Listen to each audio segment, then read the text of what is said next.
UVM is the Universal Verification Methodology. It's a methodology for using SystemVerilog for verification. It's a whole bunch of classes which you can either use as is or extend to make your testbench components. And it's a way of using those classes to make a testbench. Why use UVM? The main reason is to improve verification quality, to produce better test benches that test your design better and hence find more bugs. Also, UVM makes test bench reuse easier. This is really important. We've been talking about design reuse in our industry for decades now. Verification usually takes as much, if not more, effort than the design itself, so verification reuse is even more important than design reuse. Finally, UVM also promotes what you might call know-how reuse. UVM is a standard. You can easily hire staff that understand it. You can buy verification IP, for example a driver for a particular interface, that is compatible with it, and so on. As I just said, UVM is a whole bunch of classes which you can either use as is or extend to make your test bench. Here is a diagram of a typical UVM test bench which shows the key components that make it up.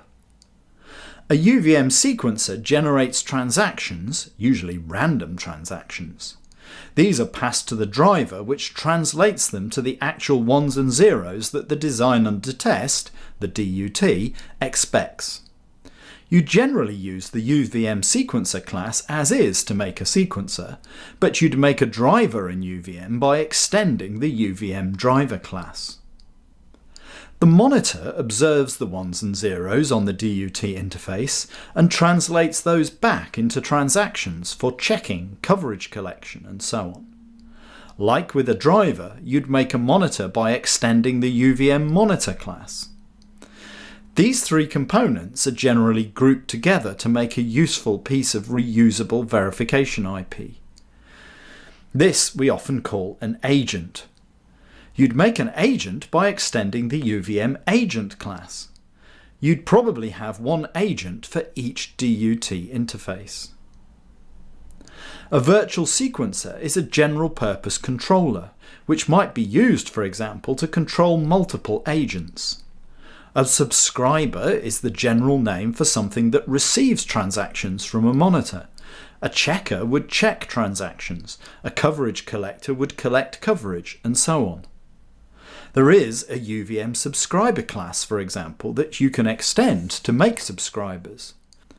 All of these components, agents, subscribers, virtual sequencers, and so on, would be instantiated in a component called an env. You'd extend the UVM env class to make your env.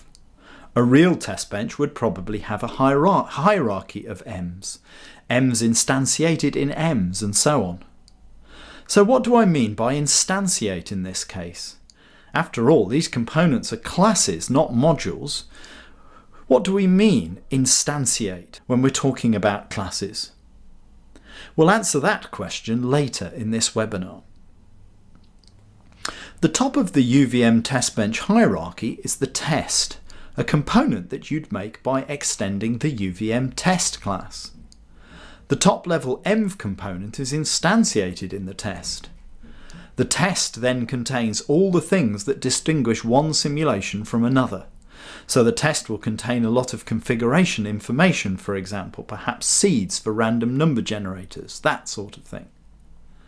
Finally, there are other components that make creating UVM test benches easier to do. Two are shown here. One is the UVM factory, another class that you'd just use as is. The factory is responsible for managing the classes used in the test bench. For example, if a particular test needed a different driver to other tests, the factory would be used to swap one driver for the other. The configuration database, you'd use the UVM config.db class as is a database of configuration information. For example, the number of transactions to generate or the kind of packets to generate, that sort of thing.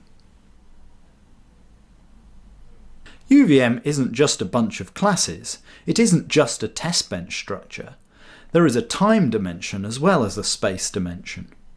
Each UVM simulation runs in a sequence of so-called phases.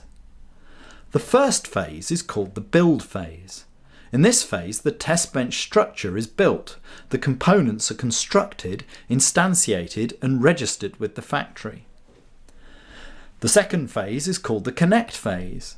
In this phase, the test bench components are connected together. There is a standard way to connect components in UVM, as we shall see later. The next phase is the end of elaboration phase. If there is anything else that needs to be done to finish off the test bench structure, that is done in this phase. Then there is the start of simulation phase. This phase is used if there is anything that needs to be done before the simulation execution is actually started.